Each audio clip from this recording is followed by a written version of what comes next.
Hello friends, welcome to my channel. আজকের আমি আবার একটা নতুন বিষয় নিয়ে আলোচনা করব। বিষয়টি হলো পাঠ্যক্রমের বৈশিষ্ট্য।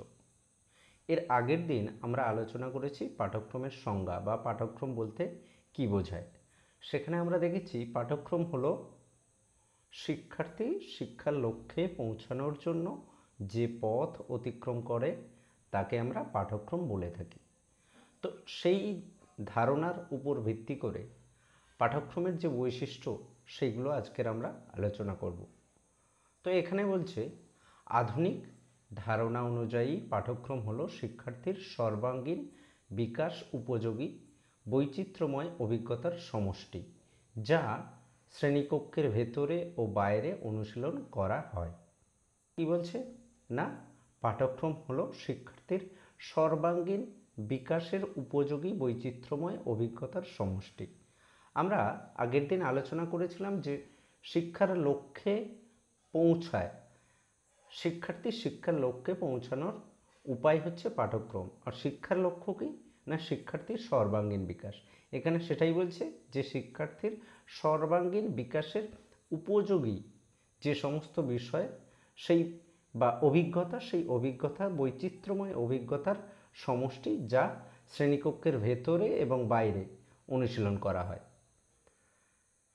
এই যে শ্রেণীকক্ষের ভেতরে এবং বাইরে, এটা পরে আমরা আলোচনা করব বৈশিষ্ট্যতে। এবার বলছে এই ধরনের পাঠ্যক্রম বাস্তবিক উপযোগিতার উপর ভিত্তি করে গড়ে ওঠে। আমরা জানি যে প্রত্যেকটা স্তরের যে পাঠ্যক্রম সেটা বাস্তবিক উপযোগিতার উপর ভিত্তি করে বা বাস্তবিক পরিপ্রেক্ষিতে বর্তমান দিনে যে সমস্ত বিষয় ঘটছে বা বর্তমান দিনে যে পরিস্থিতি তার উপর ভিত্তি করে, বর্তমান দিনের সমাজের চাহিদা, বর্তমান দিনের শিক্ষার্থীর চাহিদা, এর উপর ভিত্তি করে পাঠ্যক্রম তৈরি করা হয়। আমরা পাঠ্যক্রম রচনার নীতি যখন আলোচনা করব তখন এগুলো আরও ভালো বুঝতে পারব। তো এখানে সেটাই বলছে যে বাস্তবিক উপযোগিতার উপর ভিত্তি করে পাঠ্যক্রম গড়ে উঠেছে। এবারে বলছে এর বৈশিষ্ট্যগুলি নিম্নে আলোচিত হলো। এবারে আমরা এর বৈশিষ্ট্যগুলো দেখব। প্রথম বৈশিষ্ট্য বলছে পরিবর্তনশীলতা। আধুনিক অর্থে পাঠ্যক্রম হলো পরিবর্তনশীল। কি না, পাঠ্যক্রম হলো পরিবর্তনশীল। সমাজ সতত পরিবর্তনশীল, আর এই সমাজের সঙ্গে তাল মিলিয়ে পাঠ্যক্রমকেও পরিবর্তন হতে হয়। কি না, সমাজ সতত পরিবর্তনশীল, অর্থাৎ প্রতিনিয়ত সমাজের চাহিদা কিন্তু চেঞ্জ হয়। তো সেই সমাজের সঙ্গে তাল মিলিয়ে চলতে গিয়ে পাঠ্যক্রমকেও পরিবর্তন হতে হয়। আর যদি এই পাঠ্যক্রম পরিবর্তন না হয় তাহলে কিন্তু পাঠ্যক্রমের যে উদ্দেশ্য সেই উদ্দেশ্য সে পূরণ করতে পারবে না। সেই জন্য বলছে তা না হলে পাঠ্যক্রম তার বাস্তবিক উপযোগিতা হারাবে। অর্থাৎ সময়ের সাথে সাথে যদি পাঠ্যক্রম পরিবর্তন না হতে পারে তাহলে কিন্তু পাঠ্যক্রম বাস্তবিক উপযোগী অর্থাৎ বর্তমান দিনের উপযোগিতাপূর্ণ হবে না। তারপর দ্বিতীয় পয়েন্ট বলছে তাত্ত্বিক ও ব্যবহারিক ভিত্তি। পাঠ্যক্রম হলো শিক্ষার লক্ষ্যে পৌঁছানোর উপায়, আর এই জন্য শিক্ষার্থী যাতে শিক্ষার তত্ত্বগত দিক অনুশীলন করতে পারে তার জন্য তাত্ত্বিক বিষয়গুলি রাখা হয়, যার ভিত্তি হলো দর্শন, এবং বাস্তবিক দিকের অনুশীলনের জন্য ব্যবহারিক দিককে পাঠ্যক্রমের ভেতরে অন্তর্ভুক্ত করা হয়, যার ভিত্তি হলো মনোবিজ্ঞান ও সমাজবিজ্ঞান।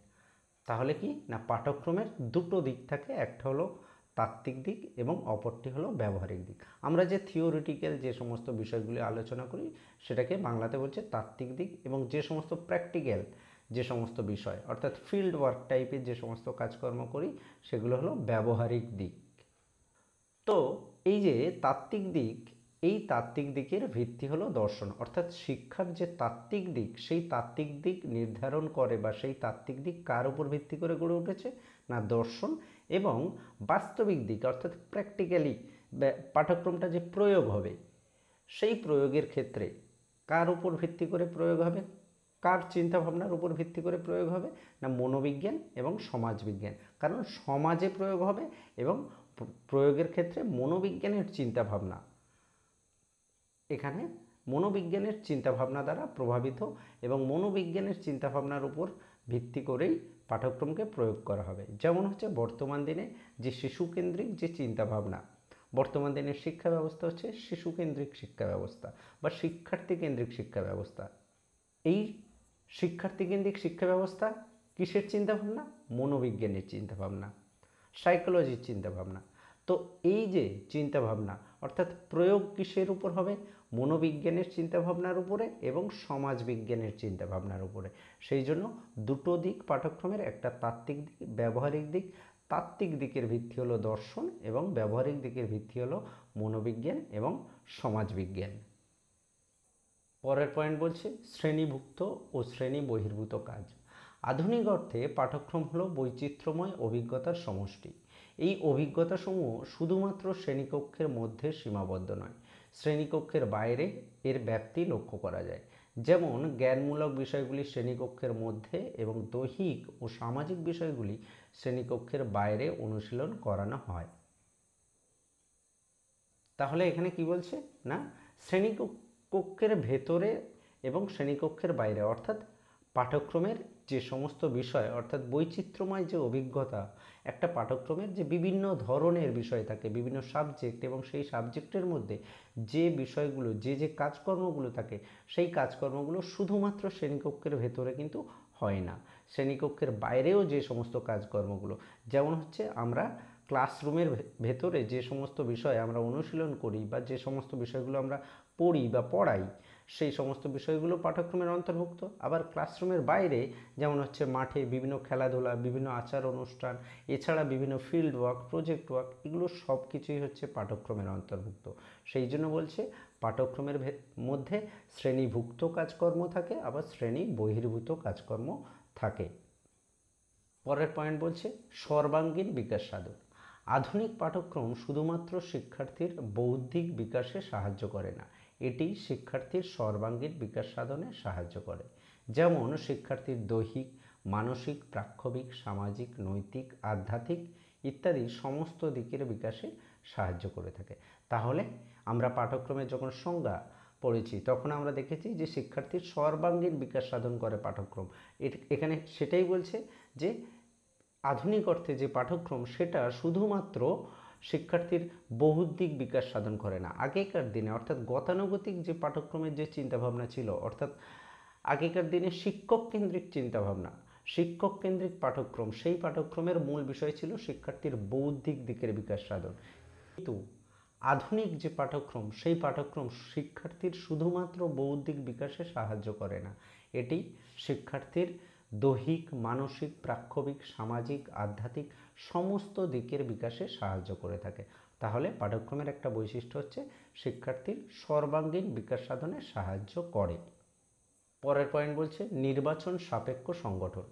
শিক্ষার একটি গুরুত্বপূর্ণ উপাদান হলো পাঠ্যক্রম। তাই এই পাঠ্যক্রম একটি নির্দিষ্ট অভিজ্ঞ ব্যক্তি বা সংগঠন দ্বারা সংগঠিত হয়ে থাকে। এখানে সংগঠনকারী দৃষ্টিভঙ্গি দ্বারা পাঠ্যক্রম প্রভাবিত হয়ে থাকে। তো এখানে কি বলছে না, নির্বাচন সাপেক্ষ সংগঠন কি না, পাঠ্যক্রম যেহেতু শিক্ষার একটি গুরুত্বপূর্ণ উপাদান, তো সেই গুরুত্বপূর্ণ উপাদান নিশ্চয়ই যে কোনো মানুষ বা যে কোনো সংগঠনের দ্বারা নির্বাচন হতে পারে না। যদি এরকম হতো তাহলে যে কেউ পাঠ্যক্রম তৈরি করতে পারত। তাহলে পাঠ্যক্রম তৈরি হয় একটা নির্দিষ্ট অভিজ্ঞ ব্যক্তি বা অভিজ্ঞ ব্যক্তি মণ্ডলী বা ব্যক্তিবর্গ বা একটা নির্দিষ্ট সংগঠনের দ্বারা পাঠ্যক্রম নির্বাচিত হয়ে থাকে। যেমন কি আমরা যদি দেখি তাহলে ন্যাশনাল লেভেলে অর্থাৎ কেন্দ্রীয় যে স্কুলগুলো, সেন্ট্রাল যে স্কুলগুলো, সেই সমস্ত স্কুলে যে বোর্ড, সেই বোর্ড হচ্ছে কি একটা পাঠ্যক্রম তৈরি করে। যেমন হচ্ছে কি এনসিইআরটি, এসসিইআরটি, স্টেট লেভেলে হচ্ছে এসসিইআরটি, ন্যাশনাল লেভেলে হচ্ছে এনসিইআরটি, হচ্ছে পাঠ্যক্রম নির্ধারণে বা পাঠ্যক্রম তৈরির বা পাঠ্যক্রম নির্বাচনে এই সংস্থা হচ্ছে কাজ করে থাকে। তো এখানে সেটাই বলছে যে পাঠ্যক্রম নির্বাচিত হয় একটা নির্দিষ্ট অভিজ্ঞ ব্যক্তিবর্গ বা একটা নির্দিষ্ট সংগঠনের দ্বারা, যারা ওই বিষয় সম্পর্কে যথেষ্ট অভিজ্ঞতাপূর্ণ। পরের লাস্ট পয়েন্ট বলছে উদ্দেশ্যমুখীনতা। শিক্ষা হলো একটি সচেতন উদ্দেশ্যমুখী প্রক্রিয়া। ফলে এই প্রক্রিয়ায় একটি নির্দিষ্ট লক্ষ্য আছে। এই লক্ষ্যে উপনীত হওয়ার জন্য পাঠ্যক্রমকে নির্দিষ্ট লক্ষ্যাভিমুখী হতে হয়, তা না হলে পাঠ্যক্রম তার উপযোগিতা হারাবে। তাই পাঠ্যক্রম হলো একটি উদ্দেশ্যমুখী বিষয় সমষ্টি। অর্থাৎ যখন আমরা পাঠ্যক্রম তৈরি করছি বা পাঠ্যক্রম যখন আমরা নির্ধারণ করছি তখন কিন্তু একটা নির্দিষ্ট উদ্দেশ্যের ভিত্তিতে, সেই উদ্দেশ্য কি সমাজের বিকাশ সাধন, ব্যক্তির বিকাশ সাধন, এরকম শুধু এই দুটো হচ্ছে আমাদের মেন উদ্দেশ্য, কিন্তু এই উদ্দেশ্যের ভেতরে প্রচুর উদ্দেশ্য আছে, ছোট ছোট উদ্দেশ্য। সেই উদ্দেশ্যকে সফল করার জন্যই হচ্ছে পাঠ্যক্রম তৈরি করা হচ্ছে, এবং পাঠ্যক্রমের কাজ হলো সেই উদ্দেশ্যগুলোকে সফল করা। তো সেই জন্য বলছে পাঠ্যক্রম একটা উদ্দেশ্যের উপর ভিত্তি করে রচিত হয়, এবং সেই উদ্দেশ্যকে সফল করার জন্য পাঠ্যক্রম কিন্তু এগিয়ে যেতে থাকে। সেই জন্য বলছে পাঠ্যক্রম হচ্ছে একটি উদ্দেশ্যমুখী বিষয়ের সমষ্টি। তারপর শেষে কি বলছে, উপরিউক্ত বৈশিষ্ট্যগুলি থেকে বলা যায় যে আধুনিক পাঠ্যক্রমের বৈশিষ্ট্যসমূহ অত্যন্ত তাৎপর্যপূর্ণ।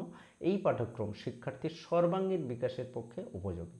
তাহলে কি বলছে যে এই যে বৈশিষ্ট্যগুলো আমরা দেখতে পেলাম, যে সেই বৈশিষ্ট্যের ভিত্তিতে আমরা বলতে পারি যে আধুনিক চিন্তাভাবনায় পাঠ্যক্রমের যে বৈশিষ্ট্য তা হচ্ছে অত্যন্ত তাৎপর্যপূর্ণ, এবং এই বৈশিষ্ট্যগুলো থেকে আমরা বলতে পারি যে আধুনিক যে পাঠ্যক্রমের চিন্তাভাবনা, সেই পাঠ্যক্রম শিক্ষার্থীর সর্বাঙ্গীন বিকাশের উপযোগী।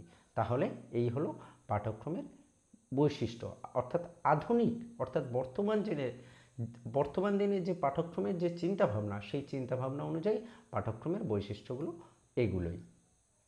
তো আজ এ পর্যন্তই, দেখা হবে পরের ভিডিওতে। ধন্যবাদ।